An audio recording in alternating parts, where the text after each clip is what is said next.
देखिए, गर्मियां शुरू हो गई है, इसलिए ज्यादातर बच्चों की गर्मियों की छुट्टियां या तो शुरू हो चुकी है या तो होने वाली है। छुट्टियों को लेकर बच्चे एक्साइटेड रहते हैं और उनकी छुट्टियों को लेकर कोई डिस्टर्ब उन्हें ना करे तो उनका गुस्सा 7वें आसमान पर पहुंच जाता है अगर कोई डिस्टर्ब करता है। कुछ ऐसा ही देखने को मिला राजस्थान के झुंझुनू में। यहां पर एक छात्र ने हॉलिडे होमवर्क के खिलाफ मोर्चा खोल दिया है। बिल्कुल, केंद्रीय विद्यालय के 9वीं के छात्र प्रांजल ने गर्मी की छुट्टी में स्कूल से मिले होमवर्क को लेकर इतनी नाराजगी जताई है कि जिला कलेक्ट्रेट ऑफिस के बाहर धरने पर ही बैठ गया। उसकी मांग है कि हॉलिडे होमवर्क के खिलाफ कानून बनना चाहिए। ये तस्वीरें राजस्थान के झुंझुनू की हैं, जहां एक छात्र अपनी अजीबोगरीब मांग को लेकर धरने पर बैठ गया है। धरने पर बैठे छात्र का नाम प्रांजल है। वो केंद्रीय विद्यालय में 9वीं का छात्र है। गर्मी की छुट्टियों में प्रांजल को स्कूल से भारी भरकम होमवर्क दिया गया, जिससे तंग आकर प्रांजल ने झुंझुनू में डीएम ऑफिस के बाहर ही धरना शुरू कर दिया और जिला कलेक्टर को गर्मी की छुट्टियों में होमवर्क बंद कराने के लिए पत्र सौंपा। साथ ही प्रांजल ने हॉलिडे होमवर्क के खिलाफ कानून बनाने की मांग भी की। हॉलीडे शुरू होते हैं, हमें खूब सारा हॉलीडे होमवर्क दे दिया जाता है, जिससे कि हम पूरी छुट्टियों में अपने अभिरुचियों पर ध्यान ही नहीं दे पाते। हम पूरा समय हमें हॉलीडे होमवर्क करते रहते हैं और 5 विषयों में मुझे इतना होमवर्क दिया गया है कि 5 विषयों को 5 दिन में एक विषय को होमवर्क करने 5 दिन लग जाएंगे। हमसे 25 दिन हमारे छुट्टी में ऐसे लग जाएंगे और जो अन्य अतिरिक्त फाइल प्रोजेक्ट्स आदि दिए गए हैं उनको करने में छुट्टियां ऐसे ही निकल जाएंगी। हॉलीडे होमवर्क एक कुप्रथा है, ये बचपन पे कलंक है। स्वस्थ जीवन के लिए फिर चाहे वो शारीरिक हो, मानसिक और सामाजिक हो, अवकाश बहुत जरूरी होता है और बच्चों के लिए ज्यादा जरूरी होता है अवकाश, क्योंकि इससे बच्चे ताकि बच्चे खेल-कूद सकें और अपने अभिरुचियों में भाग ले सकें। ये उनके लिए स्वयं विकास के लिए मदद करता है। प्रांजल के इस धरने में उन्हें परिवार का भी बखूबी साथ मिल रहा है। के लिए अवकाश उतना ही जरूरी है जितना बड़ों के लिए है।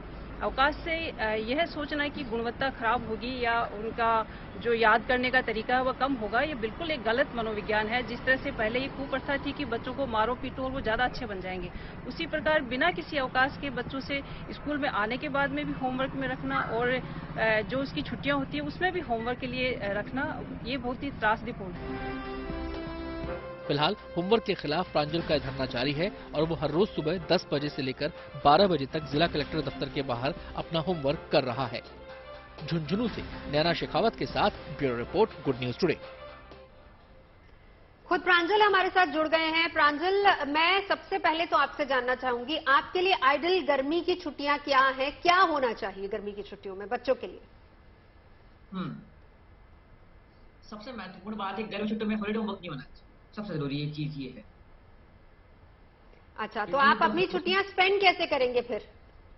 हाँ, देखिए, गर्मी छुट्टियों में क्या होता है कि बच्चों को समय मिलता है और उस समय में अपनी अभिरुचियों को दिखाना चाहते हैं।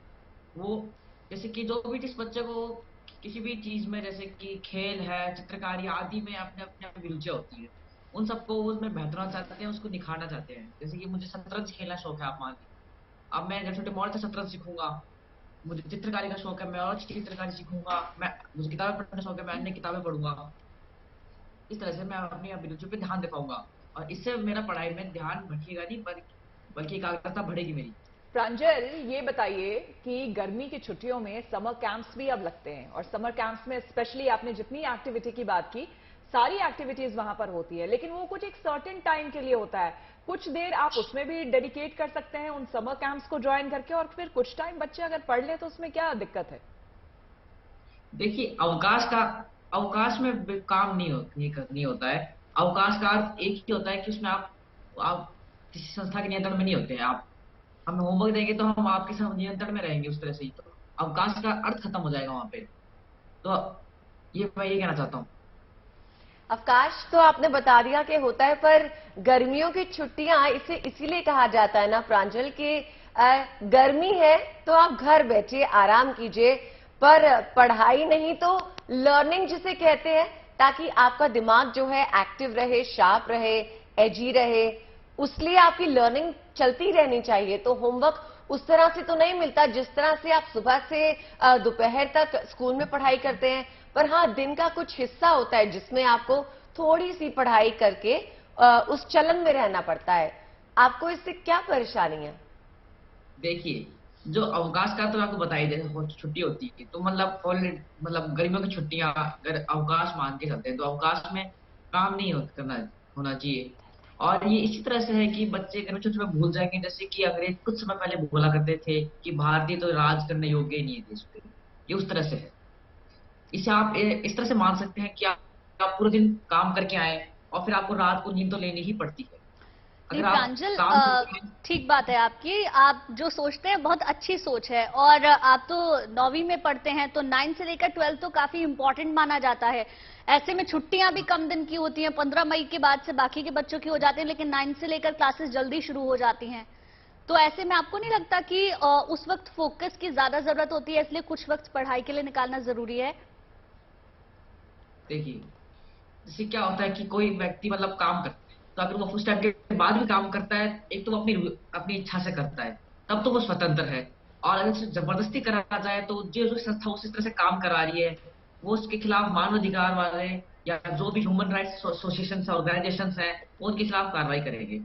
तो आप बच्चों को होमवर्क का दबाव देने के बजाय उनको पढ़ाई का महत्व समझाइए कि पढ़ना कितना जरूरी है। बिल्कुल। अच्छा ये बताइए प्रांजल, एक आखिरी सवाल, आप बड़े होकर क्या बनना चाहते हैं? वैसे आप अच्छे वकील, अच्छे नेता दोनों बन सकते हैं। हाँ, मैं तो बड़ों के प्रधानमंत्री बनना चाहता हूँ। अरे वाह, क्या बात है। फिर तो चलिए देश के बच्चे ये उम्मीद कर सकते हैं कि अगर प्रांजल प्रधानमंत्री होंगे तो बच्चों को ज्यादा हॉलीडे होमवर्क स्पेशली नहीं मिलेगा और ज्यादा होमवर्क नहीं मिलेगा। हाँ चलिए, थैंक यू हमसे बात करने के लिए। हाँ। तो पढ़ाई लिखाई की बात, चलिए बात हम आस्था की कर लेते हैं। 20 मई से श्री हेमकुंड साहिब के कपाट खुलने वाले और इसके लिए प्रशासन की तरफ से तैयारियां पूरे जोर शोर से की जा रही हैं।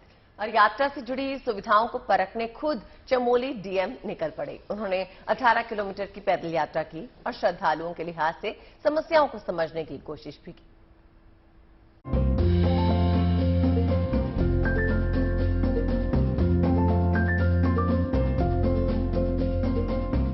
उत्तराखंड में सिखों का मशहूर तीर्थ स्थल श्री हेमकुंड साहिब।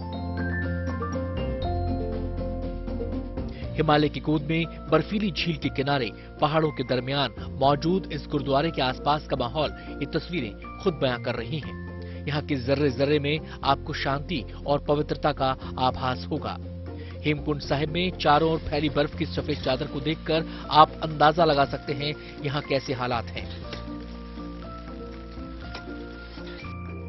गुरु गोविंद सिंह की तपस्थली के कपाट 20 मई को खोले जाने हैं, जिसके लिए प्रशासन की तरफ से मुकम्मल तैयारियां की गई हैं। कई फीट मोटी बर्फ की चादर को देखने के बाद यहाँ का हाल समझना मुश्किल नहीं है। ऐसे में जब 20 मई को यहाँ के कपाट खुलेंगे तो श्रद्धालुओं को कोई समस्या न हो, इसका जायजा लेने चमोली जिला प्रशासन की टीम निकली। खुद जिलाधिकारी इस टीम की अगुवाई कर रहे थे। देखिए, आगामी 20 मई को श्री हेमकुंड साहिब यात्रा का प्रारंभ होने वाला है। तो सभी हमारे जो जनपद स्तरीय अधिकारी हैं, चाहे वो जल संस्थान है, विद्युत विभाग है और साफ सफाई के लिए सुलभ है, एडीसी है, सभी के साथ संयुक्त रूप से पूरी यात्रा मार्ग का निरीक्षण किया गया और हेमकुंड साहिब के दरबार तक हम लोग गए और जो भी कमियां पाई गई हैं, चाहे वो सड़क से संबंधित है या पेयजल से संबंधित है या फिर नेटवर्क से संबंधित है, उसमें संबंधित जो अधिकारी हैं उनको यात्रा से पूर्व सारी व्यवस्थाएं सुचारू करने के लिए निर्देशित किया गया। गोविंद घाट से पंच प्यारों की अगुवाई में तीर्थ यात्रियों का पहला जत्था श्री हेमकुंड साहिब के दर्शन पर निकलने के लिए तैयार है। लेकिन आलम यह है कि 4 किलोमीटर का रास्ता बर्फ से घिर गया है, लेकिन सेना के जवान बर्फ काटकर रास्ते को दुरुस्त करने में जुटे हैं। 15,250 फीट की ऊंचाई पर स्थित श्री हेमकुंड साहिब गुरुद्वारे में देश विदेश से हर वर्ष लाखों श्रद्धालु मत्था टेकने के लिए पहुंचते हैं। सिखों की इस पवित्र तीर्थ यात्रा को कठिन यात्राओं में शुमार किया जाता है। अंतिम 6 किलोमीटर की चढ़ाई खड़ी होने की वजह से इसमें 4 किलोमीटर का रास्ता इतना संकरा हो जाता है कि ऑक्सीजन की कमी महसूस होने लगती है। लिहाजा सेहत की चुनौतियां भी होती हैं। प्रशासन चाहता है कि सुविधाएं इतनी मुहैया हो जाएं कि सेहत की चुनौतियों से जंग जीती जा सके। चमोली से कमल नयन सिलोरी के साथ bureau report, good news today.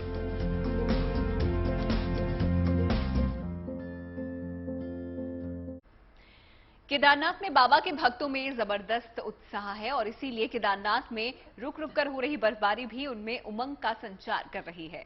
ये जगह ही वैसे ऐसी है कि जब वहां कोई पहुंचता है तो हर चीज भूल जाता है। लेकिन आपको अब बता दें, चूंकि बर्फबारी भी हो रही है, प्रशासन भी अपनी तरफ से यात्रा व्यवस्था सुचारू करने की कोशिश में जुटा हुआ है। श्रद्धालुओं से एहतियात बरतने की सलाह भी दी जा रही है, लेकिन श्रद्धालुओं की आस्था मौसम की बेरुखी पर भारी है।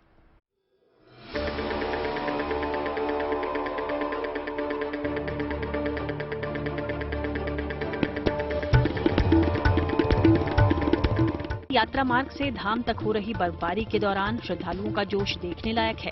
धाम पहुंच रहे भक्त बर्फबारी में भी दर्शनों के लिए लाइन में लगे हैं। इससे पहले कोई पैदल तो कोई घोड़े खच्चर पर बैठकर धाम तक सफर कर रहे। बस दिल में चाहत है केदार बाबा के दर्शन हो जाएं। यात्रा मार्ग पर पड़ी बर्फ को काटकर बनाए रास्ते के जरिए लोगों की आवाजाही भी मुनासिब हो पा रही है।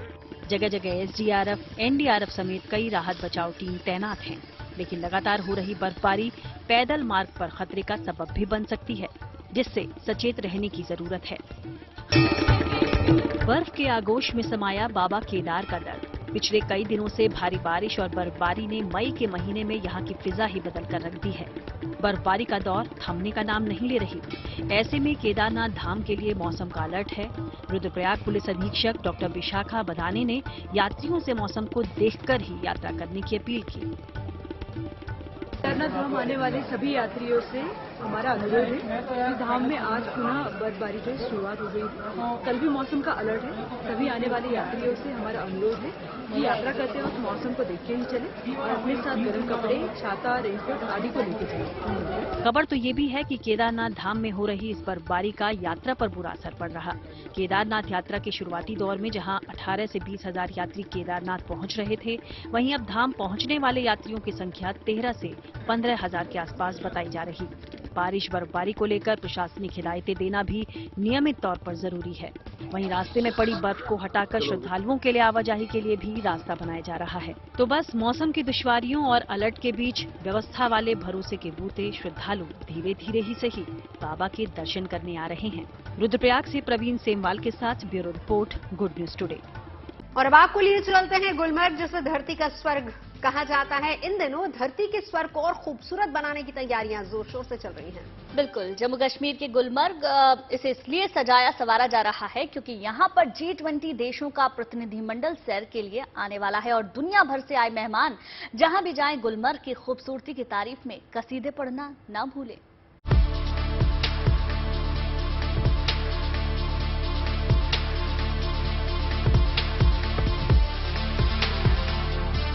चमचम चमकते पहाड़, हरे भरे घास के मैदान, सदाबहार जंगलों से दमकता प्राकृतिक नजारा। गुलमर्ग में मानव प्रकृति ने खास मेहरबानी की हो। यहाँ का मनोरम दृश्य हर किसी को लुभाने के लिए काफी है। गुलमर्ग की अवस्थिति और मनोहारी तस्वीरों को देखकर ही सैलानी इसे धरती का स्वर्ग कहते हैं। इसीलिए गुलमर्ग पर्यटकों से गुलजार रहता है। गुलमर्ग की खूबसूरती में अब 4 चांद लगाने की तैयारी जोर शोर से चल रही है। सड़कों को दुरुस्त किया जा रहा है और इमारतों की रंगाई पुताई की जा रही है। दरअसल गुलमर्ग की खूबसूरती को निहारने के लिए G20 देशों का प्रतिनिधिमंडल आने वाला है, जिससे उम्मीद है कि आने वाले दिनों में यहाँ के पर्यटन उद्योग को एक नया आयाम मिलेगा। श्रीनगर में G20 देशों के पर्यटन प्रतिनिधियों के कार्यकारी समूह की बैठक होने जा रही है। ये बैठक 23 मई और 24 मई को होगी। इम्पोर्टेंट डेलीगेशन पहली बार गुलमर्ग आ रही है, तो हमारा फर्ज बनता है, हमारा हक बनता है कि हम अपना इंफ्रास्ट्रक्चर जो है वो इम्प्रूव करें, एक बेटर प्रेजेंटेशन दे दें, एक अच्छा शो प्रोजेक्ट करें, सो दैट ये जो डेलीगेट्स हैं ये एक अच्छी मैसेज लेके यहाँ से जाएं और मोटिवेट करें, वहाँ पे तारीफें करें, मोटिवेट करें, हमारे ब्रांड एम्बेसडर्स बन के जाएं। विदेशी प्रतिनिधियों के गुलमर्ग आने की खबर से स्थानीय लोग बेहद खुश हैं। लोगों को लगता है कि विदेशी मेहमानों के आने से दुनिया में गुलमर्ग का नाम होगा और यहाँ आने वाले पर्यटकों की संख्या बढ़ेगी। इसी महीने की 23 से 25 तारीख तक कश्मीर में होने वाले G20 समिट की सभी तैयारियां पूरी हो चुकी है। इस बीच डेलीगेट्स जो अलग अलग देशों के कश्मीर आएंगे उनको गुलमर्ग भी लिया जाएगा, जिसके लिए गुलमर्ग में पूरी तरह से गुलमर्ग को सजाया जा रहा है। दरअसल इस पीछे सरकार की ये मंशा भी है कि गुलमर्ग को न सिर्फ ग्लोबल टूरिस्ट डेस्टिनेशन के तौर पर उबारा और निखारा जाए, बल्कि साथ ही साथ डावोस की तरह गुलमर्ग भी अंतर्राष्ट्रीय बैठकों का एक वर्ल्ड क्लास डेस्टिनेशन बने। फिलहाल गुलमर्ग का मौसम बेहद शानदार है। जहां देश के मैदानी इलाकों में गर्मी की तपिश से लोग परेशान हो रहे हैं, वहीं गुलमर्ग में लोग बर्फ में मौज मस्ती कर रहे हैं। गुलमर्ग की खूबसूरती ही ऐसी है कि तारीफ करने वाले थकते नहीं हैं। ऐसे में इंतजार उस दिन का है जब यहाँ G20 डेलीगेशन के सदस्य आएंगे। यहाँ की खूबसूरती का दीदार कर गुलमर्ग की तारीफ में कसीदे पढ़ेंगे, ताकि दुनिया भर के पर्यटक स्थलों में गुलमर्ग का नाम शिखर पर पहुंचे। श्रीनगर से अशरफ वानी के साथ bureau report, good news today. Bhubaneswar में G20 कल्चर वर्किंग ग्रुप की दूसरी बैठक का आगाज हो चुका है। इस खास मौके के लिए पद्मश्री पुरस्कार विजेता सुदर्शन पटनायक ने पूरी बीच पर एक स्टैंड आर्ट बनाई। इसका थीम कल्चर यूनाइट्स ऑल, यानी संस्कृति सभी को एक सूत्र से जोड़ती है रखा गया है। G20 के लिए भारत का ये एक अभियान है। इसका मकसद ये मैसेज देना है कि हम सांस्कृतिक आदान प्रदान और समझ को अपनाकर सीमाओं के पार जा सकते हैं, संबंधों को बढ़ावा दे सकते हैं। गर्मी सिर्फ इंसान को ही मुश्किल में नहीं डालती, बल्कि तपिश की वजह से राहत पाने और पानी की तलाश में जानवरों को भी भटकना पड़ता है। और ऐसे बेजुबानों के लिए पुणे की एक संस्था ने एक शानदार पहल की है। आपको बता दें कि पुणे में लोगों के समूह ने सड़कों और सार्वजनिक जगहों पर पानी से भरे 1000 कटोरे रखने का फैसला किया है, ताकि बेजुबानों को इस गर्मी में प्यासा न रहना पड़े।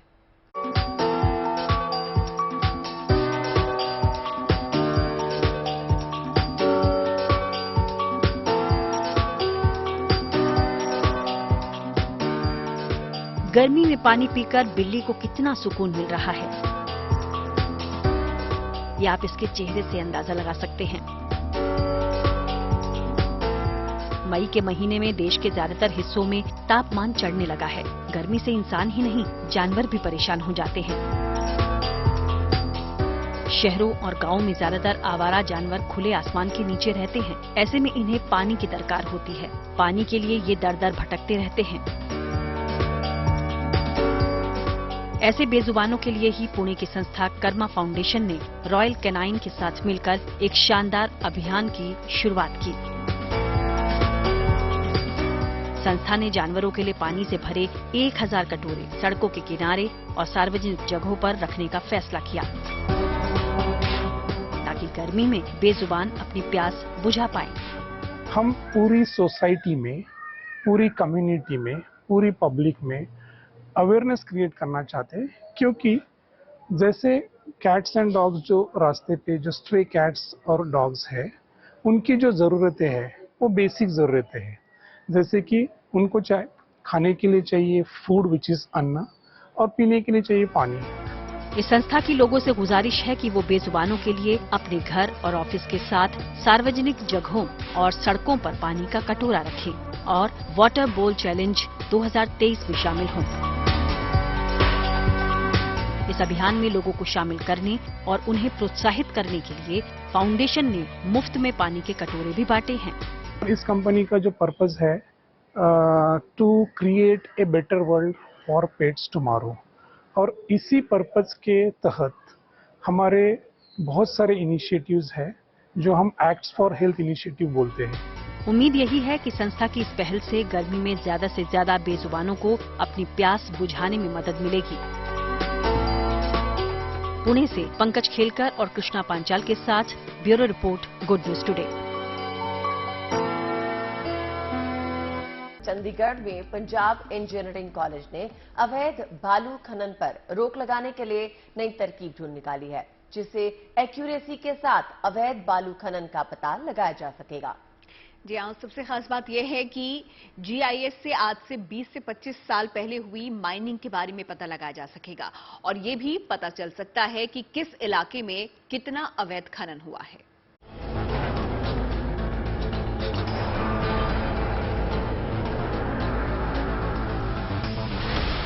अवैध रेत खनन पर लगाम लगाने के लिए केंद्र और राज्य सरकार की ओर से तमाम कोशिशें की जा रही हैं। बावजूद इसके आए दिन अवैध रेत खनन के मामले सामने आते रहते हैं। लेकिन अब खनन माफियाओं से निपटने और अवैध खनन पर काबू पाने के लिए पंजाब इंजीनियरिंग कॉलेज ने एक नई तरकीब ढूंढ ली है, जिससे ये भी पता कर सकते हैं कि कहां पर कितना अवैध बालू खनन हुआ है। दरअसल पंजाब इंजीनियरिंग कॉलेज ने अवैध खनन को रोकने के लिए GIS यानी जियोग्राफिकल इंफॉर्मेशन सिस्टम और रिमोट सेंसिंग का प्रयोग शुरू किया है। आसान भाषा में समझे तो इस तकनीक के जरिए डिजिटल मैप तैयार किए जाते हैं और तस्वीरों के जरिए स्टडी और एनालाइज कर माइनिंग का पता लगा सकते हैं। इतना ही नहीं, GIS के जरिए आज से 20 से 25 साल पहले की स्थिति का भी अंदाजा लगाया जा सकता है और ये भी पता चल सकता है कि उस जगह पर कितनी माइनिंग हुई है। GIS अवैध खनन पर लगाम लगाने के लिए मील का पत्थर साबित हो सकता है। उम्मीद जताई जा रही है कि इस नई टेक्नोलॉजी से पंजाब समेत दूसरे राज्यों में अवैध खनन पर लगाम लगेगी। चंडीगढ़ से ललित शर्मा के साथ bureau report, good news today. अब तक आपने मॉडल्स को रैंप पर वॉक करते हुए देखा होगा, लेकिन दिल्ली में एक ऐसा शो हुआ जिसमें कॉर्पोरेट जगत के दिग्गजों ने खास तौर से हिस्सा लिया। और इस खास कार्यक्रम का मकसद था बिजनेस से जुड़े महिला पुरुष को ऐसा मंच देना जिस पर चलकर वो दुनिया को अपना एक और टैलेंट दिखा सके। फैशन और रैंप वॉक की इस अनोखी दुनिया को हमारी संवाददाता नीतू झा की इस रिपोर्ट में देखिए।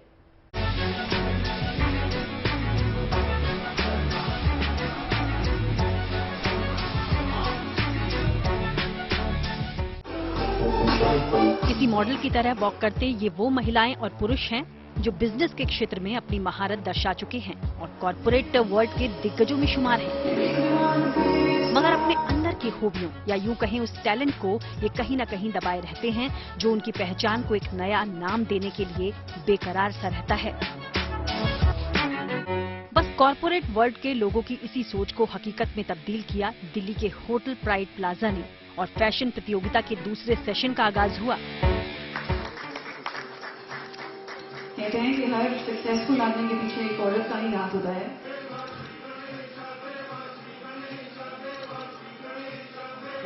Music for the lamplight. इस खास मौके पर कॉर्पोरेट और फैशन की दुनिया से जुड़े कई लोग मौजूद रहे और फिर मिस एंड मिस्टर प्राइड 2023 के तहत तैयार की गई कॉर्पोरेट हस्तियों की एक कतार, जिसने उस रनवे पर अपने हुनर का कुछ ऐसे मुजाहिरा किया। हर दिन की जद्दोजहद से इंसान बाहर नहीं निकल पाता है और कहीं ना कहीं फीमेल्स के मन में होता है कि काश हमें मौका मिलता तो एक बार हम लाइफ में ना सुपर मॉडल बनना चाहेंगे।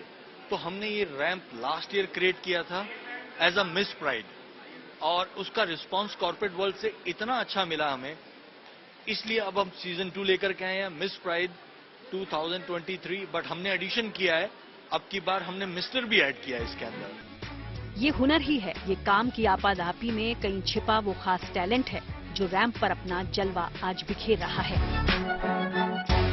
यकीनन फैशन की दुनिया से जुड़े ऐसे आयोजन भले ही पेशेवर लोगों के लिए थोड़ा लीक से हटकर हों, लेकिन अपने अंदर की छिपी प्रतिभा को दुनिया तक लाने का ये तरीका भी खुद में खास है। दिल्ली से नीतू झा के साथ bureau report, good news today. Netaji Subhash Chandra Bose पर एक और फिल्म आने वाली है। फिल्म का नाम है स्पाई। इस फिल्म का टीजर इंडिया गेट पर नेताजी सुभाष चंद्र बोस की मूर्ति के सामने लॉन्च किया गया। इस फिल्म में लीड रोल में कार्तिकेय 2 के हीरो निखिल सिद्धार्थ दिखेंगे। बिल्कुल, फिल्म को गैरी बीट्स ने निर्देशित किया है। नेताजी के जीवन से जुड़े कई ऐसे सवालों का जवाब ये फिल्म ढूंढने की कोशिश करती दिखाई देगी। हमारे संवाददाता मनीष चौरसिया ने फिल्म के स्टार कास्ट से बात की, आप भी सुनिए। नेताजी सुभाष चंद्र बोस पर अब एक और मूवी आने वाली है। निखिल सिद्धार्थ उसको लेकर आ रहे हैं और गैरी बीट्स डायरेक्टर है। पूरी स्टार कास्ट की टीम हमारे साथ मौजूद है। दिल्ली में नेताजी सुभाष चंद्र बोस के स्टैच्यू के सामने अभी मूवी का टीजर लॉन्च किया गया है। आपसे ही बात करते हैं कि कई सारी मूवीज पहले बन चुकी हैं नेताजी पर, इस बार आप क्या नया लेकर आ रहे हो? सर अभी तक जो भी मूवीज बने हैं सर नेताजी सुभाष चंद्र बोस के ऊपर, नेताजी के ऊपर ऑलवेज अबाउट उनके लाइफ स्टोरी के ऊपर या जो सब लोग जानते हैं सर उस स्टोरी के बारे में बनी चुकी है सर। मगर हम ये सोचते हैं कि हमारा मूवी जो है स्पाई आने वाली है। अगर आप एक बार टीजर देखेंगे तो आपको पता चलेगा कि जो हमें पता नहीं है वो चीज़ हम बताने वाले हैं सर। और ये बहुत रिसर्च करके हमने किया है सर। ये वैसे ही लेकिन विदाउट एनीथिंग फिक्शन स्टोरी नहीं है सर। जो भी हुआ है हम सच बताने की एक कोशिश में ये मूवी बनाए सर। और ये मूवी एक्चुअली एक एक्शन मूवी है सर, एक स्पाई थ्रिलर है। कितनी मेहनत आपको करनी पड़ी, कितनी रिसर्च करनी पड़ी, कितना टाइम लगा आपको और कितना टाइम लगा डिसाइड करने में कि ओके ठीक है यही मूवी करेंगे? गए थे सर रिसर्च एंड डेवलपमेंट में लगभग 1.5 साल 2 साल चला गया हमारा। और जितने भी बुक्स लिखा हुआ है नेताजी के ऊपर वो सब पढ़ा हमने। और जितने लोग उनका लाइफ डेडिकेट किया था नेताजी जो संबंधित फाइल्स है वो सब बाहर आने के लिए, और एक्स रॉ एजेंट से भी बात किया था, कुछ काफ़ी सारी रिसर्च किया था हमने। Main motto to decide on getting this point out is that I believe कि जिसको क्रेडिट आया था इंडिपेंडेंस के लिए उसे हम किसी को प्रॉब्लम नहीं है, पर किसी को नहीं दिया था क्रेडिट, वो प्रॉब्लम है, तो वो बताना चाहते हैं। कितना टाइम लगा कैरेक्टर को पकड़ने में और उसे निभाने में, कितनी मुश्किल आई आपको? हमने रॉ एजेंट का कैरेक्टर प्ले किया हम चारों ने, और हमारे राइटर ने बहुत अच्छे से लिखा है और हमें बहुत अच्छे से समझाया गया था पहले, और उसके अलावा हमारा भी खुद का बनता है कि हम खुद कुछ रिसर्च करें उसके ऊपर, जाने कुछ चीज़ें। तो ये फिल्म रॉ एजेंट्स जैसे काम करते हैं उनके ऊपर है, कहाँ कहाँ काम करते हैं, कहाँ कहाँ जाते हैं उनके ऊपर है। और थैंक्स टू आवर डायरेक्टर, हमारी फिल्म में सस्पेंस तो है और एक्शन भी है, सो आप लोग को बहुत अच्छा लगेगा। देखिए, वीकेंड के बाद की चाय का अपना ही मजा है, इंतजार का तड़का और इसे और मीठा बना देता है। लेकिन वैसे हम गुड न्यूज टुडे पर हमारे लिए मंडे ब्लूज नहीं होते, क्यों अदिति? सिर्फ ब्लू ड्रेस होती है। ब्लू ड्रेस होती है। वैसे गर्मी का मौसम है, देखिए आपके पास गर्मी भगाने के और भी उपाय होंगे, लेकिन चाय का अपना ही मजा होता है। तो गर्मी को दूर भगाने के लिए वैसे चाय का जिक्र तो अदिति ने कर दिया है, चाय से आप भगा सकते हैं। हिल्स का ऑप्शन भी आपके पास है, और ऑप्शंस उसमें क्या क्या है, कहां आप जा सकते हैं, हम आपको बताते ही हैं। अब तो हॉलीडे होमवर्क के खिलाफ आवाज भी उठ गई है। बिल्कुल भाई, देखिए मेरा तो मानना यह है कि गर्मी की छुट्टियां मतलब खेल खेल में सीखना, वो भी किसी लर्निंग से कम नहीं है। वैसे देखिए, गर्मी की छुट्टियों को बिताने का सबसे अच्छा तरीका है हमारी 5 बजे वाली चाय। गर्मी भी भागेगी, अच्छी अच्छी खबरें भी मिलेंगी, अच्छी डेस्टिनेशन भी हम आपको बताएंगे। फिलहाल चलते हैं, कल चाय पर मिलेंगे।